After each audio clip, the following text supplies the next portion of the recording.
जैसे कहा एक राजा था, राजा बड़ा धर्मात्मा, बड़ा पुण्यात्मा। राजा के राज्य में समय पर जगह पूजा अनुष्ठान होता, वर्षा होता, फसल उत्पन्न होता, प्रजाजन बड़ा सुखी रहते। इसके बड़ा धर्मात्मा, बड़ा जनों को संतान की बातें देखता, प्रजाजन में कोई दिक्कत नहीं आए, वह स्वयं जाकर के पता लगाता कि हमारे प्रजाजन में कोई दुख, कोई दिक्कत, कोई तकलीफ तो नहीं। अपने गरीब प्रजाजन को देख करके वह बड़ा पश्चाताप करता कि मैं राजा होकर के सुख की निद्रा कैसे सो सकता हूं, क्योंकि हमारे तमाम प्रजाजन मिलता, औषधि नहीं मिलता। राजा बड़ा प्रयत्न करता किंतु उसको सफलता नहीं मिलता। इस प्रकार से राजा के दरबार में दो युवक आए, एक कहता कि भाग्य बड़ा और एक कहता कि कर्म बड़ा। राजा इस विचार को ऐसे फंसाने का, उलझाने का कि भाग्य और कर्म में बड़ा कौन। इसी बीच में वो दोनों युवक आगे बड़े प्रश्न को लेकर के, एक ने कहा कि भाग्य बड़ा, एक ने कहा कि कर्म बड़ा। राजा ने कहा चलिए निश्चय हो ही जाए, इसका परिणाम क्या होगा। अब क्या था, राजा ने आदेश दिया कि सुंदर महल बनाया जाए, सुंदर महल, भव्य महल बनाया जाए, विशाल महल बनाया जाए जो सबसे अलग रहे। पूरे राज्य में ढिंढोरा पीटा दिया गया। उस राज्य के कोने कोने से तमाम एक से कलाकार आए, राजा साहब को नक्शा बना करके दिखाए, कई नक्शा बना के दिखाया गया। राजा को पसंद आ गया। राजा का धन का कोई अभाव नहीं था और देखते ही देखते राजा को महल पसंद आ गया। आदेश हो गया कि सुंदर सा जगह खोजा जाए। मंत्री को कहा गया कि सुंदर जगह खोजा जाए जिस महल की शोभा बढ़ाए। ऐसा ही हुआ। मंत्रिमंडल ने राजा के पसंद लाए स्थान चुना और देखते ही देखते महल बन करके तैयार हो गया। अब उसमें गृह प्रवेश की बारी है, पूजन की बारी है। जो पुरोहित थे, पुरोहित से भी राजा ने प्रश्न किया था कि आप बताइए भाग्य बड़ा कि कर्म बड़ा। इस बात में उन्होंने कहा कोई कर्म बड़ा, कभी कर्म बड़ा, कभी भाग्य बड़ा। वो खुद ही निश्चित नहीं कर पाते कि भाग्य बड़ा कि कर्म बड़ा। आप क्या था, महल बन करके तैयार हुआ, बड़ा धूमधाम से पूरी तैयारी के साथ उस महल में गृह प्रवेश पूजन शुभारंभ हुआ। उसी पुरोहित ने शुभारंभ कराया बड़े विधि विधान पूर्वक। महल इतना सुंदर था, इतना सौम्य, इतना सुंदर था, उसका सौंदर्य देखते ही बनता था। एक झलक दर्शन पाने के लिए वो लालायित रहते। इसके उपरांत विधि विधान पूर्वक राजा ने पूजन संपन्न कराया, गृह प्रवेश हुआ। राजा ने अपने पुरोहित से कहा ये बताइए महल आपको कैसा लगा। पुरोहित ने कहा बहुत सुंदर, हमने कल्पना भी नहीं ऐसा किया था, इतना सुंदर महल बन करके तैयार हो जाएगा, ये मेरे मन बुद्धि से परे है। तो फिर राजा ने कहा किसी आपको रहने को दे दिया जाए तो कैसा लगेगा। यदि राजा ने कहा उस पुरोहित से यदि आपको दे दिया जाए, इस महल को दे दिया जाए तो कैसा लगेगा। आप क्या था, वो पुरोहित कुछ देर तक विचार करने लगे, सोचने लगे। उन्होंने कहा मेरा सौभाग्य होगा, मेरा सौभाग्य होगा यदि ये महल में हमको एक दिन रहने का अवसर मिल जाए, मेरा सौभाग्य होगा। राजा कहते चलिए ठीक है, गंगा जल लाइए, अब इस महल को आपको हम दान दे रहे हैं। राजा ने उस महल को उसी जिसने पूजन कराया था, उसी पुरोहित को राजा ने दान दे दिया। राजा ने जब दान दे दिया, संकल्प कर दिया, दान दे दिया, और राजा ने कहा जाइए आज से ये महल आपका। मंत्रिमंडल ने कहा महाराज अपार धन व्यय हुआ है। राजा का मेरे आदेश का पालन हो, मेरा आदेश है इस महल को, इस सुंदर महल को इस पुरोहित को, पंडित को दे दिया जाए। आप क्या, राजा ने संकल्प कर दिया, उस पंडित जी को दे दिया। दूर दूर तक चर्चा फैल गया। जो राजा के दरबार में जो पुरोहित था, बड़ा सुंदर महल जो बना था, उसने उन्हें दान दे दिया। वो पुरोहित की धर्मपत्नी को किसी ने सूचना दिया कि राजा ने महल दान दे दिया है, आप इस टूटे फूटे मकान में क्यों रह रहे हैं, आप जाइए वहां निवास कीजिए। वो उपहास करती है, उसको व्यंग लगता, उपहास करती है, ऐसा कहां हो सकता है। अब क्या, थोड़ी देर बाद पंडित जी बड़ा व्याकुलता से, बड़े हर्षपूर्वक, खुशी खुशी अपने घर पहुंचे। अरे भाग्यवान, जल्दी सामान समेटो, राजा ने उनके महल दान में दे दिया, कोई रहना है, वही चल के आज रहेंगे। उनकी धर्मपत्नी ने कहा, लगा आपको भांग चढ़ गया, भांग पिया, आपको भांग चढ़ गया, आप इसका नाम सुना बोल रहे हैं। अरे हाँ, जल्दी करो, अपना समय विलंब न करो, अति शीघ्रता करो, हमको चलना राजा के महल में उनको दान मिल गया। इसके बाद पंडिताई ने कहा, थोड़ा सा रोटी सेक ले। कहते रोटी अगर तुम महल में सेकना, और समय नहीं है, जल्दी जल्दी दोनों ने सामान समेटा, ये कि कितना जल्दी से महल में पहुंच जाए, कितना जल्दी महल में पहुंच जाए। अब क्या था, पूरा जितना टूटा पड़ा बर्तन सर सामग्री था बैलगाड़ी को लगाया, तमाम गांव वालों ने घेर लिया, क्या है क्या है। महल में रहने लगे हैं, पता नहीं हमको दर्शन देंगे कि नहीं देंगे। उन्हें कहा कि हम उनसे दान नहीं मांगे थे, हमने नहीं मांगा था, राजा ने उनको दे दिया, हम क्या करें। हंसी खुशी में पहुंचे, महल में पहुंचे। इतना बड़ा महल था, इतना बड़ा भवन, इतना बड़ा महल था। पंडित देखकर इतना बड़ा भवन लेने की क्या जरूरत था। पंडित धर्मपत्नी का इतना बड़ा महल की क्या जरूरत थी। इस घर में हम एक चक्कर भी लगाए पूरे कमरे में, दिन भर को चलते बीत जाएगा, लेकिन पूरे कमरे में अगर निरीक्षण हो और उसे भ्रमण नहीं कर पाएंगे, इतना बड़ा छोटा महल नहीं मांग सकते थे। पंडित ने कहा क्या कि राजा की मर्जी, राजा उनको दे दिया, तो चलो ठीक है। अब उनका एक छोटा सा बच्चा, उसने क्या महल में क्या करते हैं, वो जो जाके बाथरूम करने लगा, उसी महल में बाथरूम करने लगा। पंडित राजा का महल है, ये बाथरूम का स्थान नहीं है, ये राजा का महल है। अब क्या था, उसको मना किया। अब इतना बड़ा भवन देकर के धीरे धीरे समझा हुआ। पंडित बड़ा कोस थी, हम झाड़ू भी लगाएंगे कई दिन लग जाएगा, झाड़ू लगाते, हम दिया जलाएंगे कई दिन दिया जल जाएगा। वास्तव इतना बड़ा महल था कि अगर सब कमरों में दिया जलाया जाए तो गरीब भर का सब यही पूंजी खत्म हो जाए। इतना बड़ा भवन था, एक गरीब के पूरा जमीन जायदाद सब लुट जा, इतना बड़ा भवन था। जैसे तैसे पंडिताई ने 2-4 कमरे में दीपक जला दिया। दिन में संध्या हुआ, कुछ पका करके खा के भी विश्राम करने लगे। अब परंतु तो नींद नहीं लग रहा था, सैया हमारा है कि कैसे किसी को लाटू लग जाए, पैसा मिल जाए, अचानक पैसा काम हो जाए। आदमी पहले विश्वास नहीं होता सैया की जुटते है, तो लोग यही लग रहा था कि सैया की जुटते हम अपने घर में हैं कि महल में हैं कि राजा का महल है। आज महल में है, सोचे क्या कर रहे थे। जब रात्रि हुआ तो उस राज की लक्ष्मी छम छम करते हुए उस महल में यानी विचरण करने के लिए आए। कैसे नहीं आती लक्ष्मी, उस धर्मात्मा पुण्यात्मा राजा ने महल बनवाया था, इतना भव्य ढंग से पूजा पाठ अनुष्ठान कराया था, और माता लक्ष्मी कैसे न प्रसन्न हो। उसी माता लक्ष्मी की कृपा से उस राजा का संपूर्ण भंडार भरा रहता था।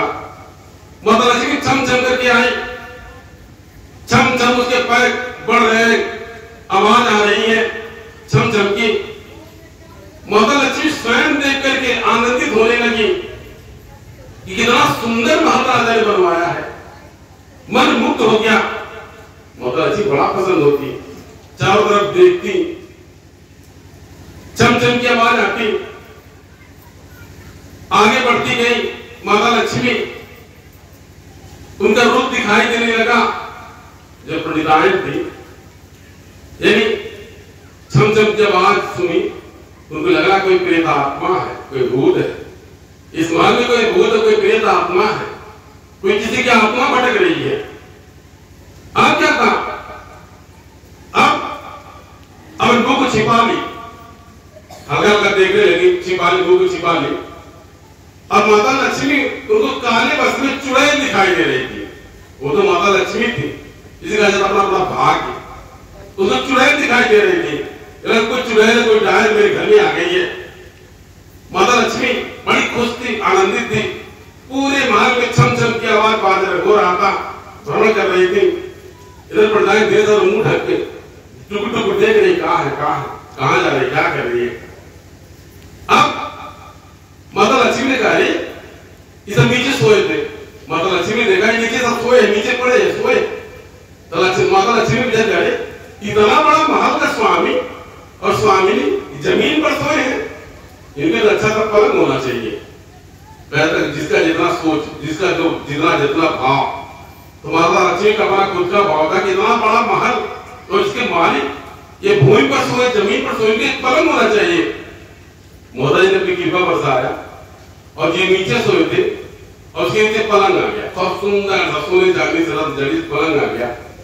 ये सब धीरे धीरे उसको उठ रहे हैं, इनको पक्का हो गया कि बस कोई चुड़ैल है, कोई डायन, कोई प्रेत आत्मा है। उनको नहीं पता था कि माता लक्ष्मी आई है। उनको लग रहा था कि कोई चुड़ैल है, कोई डायन, कोई पराचित है, ये आत्मा भड़क रही है। और धीरे धीरे धीरे उसको उस पलंग पर सुला दिया। अब जब उस पलंग पर सो गए, सब जग गए। धीरे धीरे डरके वाले कोई आंख नहीं खोल रहा है, तो कोई किसी से बात कर रहा है। अब माता लक्ष्मी सोच रहे कि इस पलंग को कहाँ रख दे, यहाँ रख दे कि वहां रख दे। कैसे कोई अपना गलिया घर सेट करता, कहाँ सिंगारदार रहेगा, कहाँ बेडरूम रहेगा, उस तरीके से। तो माता लक्ष्मी को अच्छा लगा कि यहाँ रख दे। अब अपनी कृपा से ये लोग सोए तो उस बेडवा सही थे, जहां उनको अच्छा लगा रख दिए। माता ने रख दिया और डर गए और पक्का हो गया कि बात से भूतवा है, कोई आत्मा भटक रही है। अब माता लक्ष्मी विचार कर रही है कि अब चलो ठीक है, इतने बड़े महल का स्वामी साधारण वस्त्रों में, न कोई वस्त्र न आभूषण है, इनको तो सुंदर वस्त्र आभूषण चाहिए, इस महल की शोभा नहीं बनेगी। माता लक्ष्मी हंसते मुस्कुराते हुए छम छम करते उनके पास पहुंची कि वो तुम कैसा वस्त्र पहनना पसंद करोगी, ये बड़ी लाइन से पूछी, तुम कैसा वस्त्र पहनना पसंद करोगी। अब क्या बोले मुंह ढक ले, जिसको कोई डरावना सपना बात देखता है मुंह ढक लेता, उस तरह मुंह ढक ली। माता लक्ष्मी हंस रही थी, वो बड़े भाव में थी, भूते परिते भाव में थे।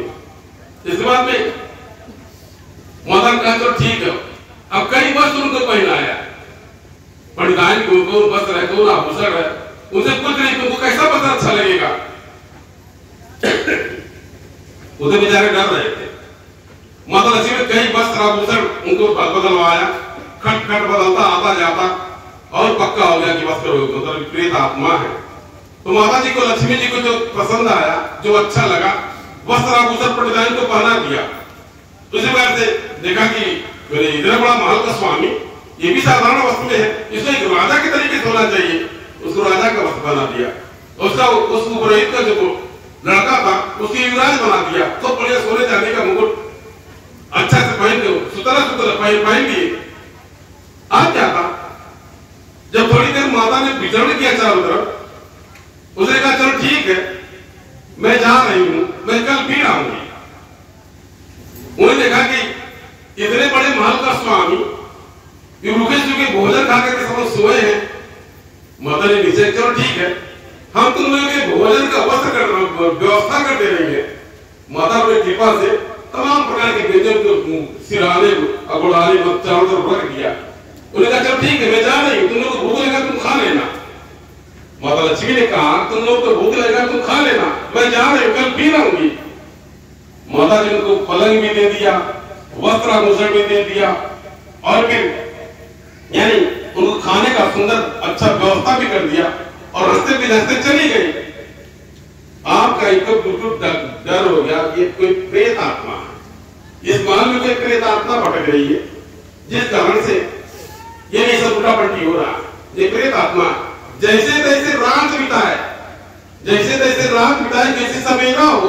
अरे महान साहब, राजा को छोड़ करके हम लोग भाग गए, कुटिया ठीक है, इस प्रेत आत्मा में कौन कैसे भूतवा, कैसे भूतवा, जैसे जो पर मेला आ गई भूतवा, कई लोग आए कई लोग चले गए, कई सुनाता है कि जमीन को जो भी खरीदा यानी वह आगे नहीं बढ़ पाया, उसकी मृत्यु हो गई। यही भी लोग बताते हैं, एक लंबा इसका इतिहास है।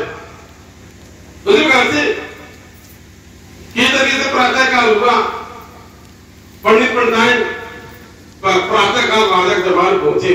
राजा ने सोचा क्या बात है, बड़े सवेरे आ गए, लगा मुझे दर्शन यानी आशीर्वाद देने के लिए आए हैं। पंडित जी ने कहा महाराज महल वापस ले लीजिए, उसमें उस महल में कोई प्रेत आत्मा है, किसी का आत्मा भटक रही है, रात भर हम सो नहीं पाए, हम बहुत दुखी बहुत परेशान हैं, हम पूरे डरे हुए हैं, उस महल को आप वापस ले लीजिए। राजा का ये कैसे संभव है, हमने तो आपको दान भी दे दिया, ये हम आपसे वापस कैसे ले सकते हैं, ये कैसे संभव है। मंत्रिमंडल ने निश्चय लिया कि महाराज इनको महल नहीं भा रहा, आप उसका मूल्य दे दीजिए, जो जितने का महल है उसका मूल्य दे दीजिए और उसके बाद में उनसे खरीद लीजिए। राजा ने ऐसा किया, उस महल का जितना मूल्य था उस पुरोहित को दे दिया गया और उनसे पुनः राजा ने महल को खरीद लिया।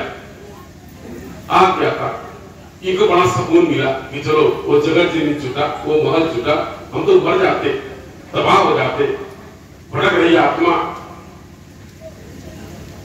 अब एक फिर से टूटी फूटे घर में चले गए। उन्हें संध्या हुआ, रात्रि हुआ, राजा ने उस महल को क्रय किया था। राजा उसी पलंग पर जाके सो गया, वह राजा था, जाके सो गया।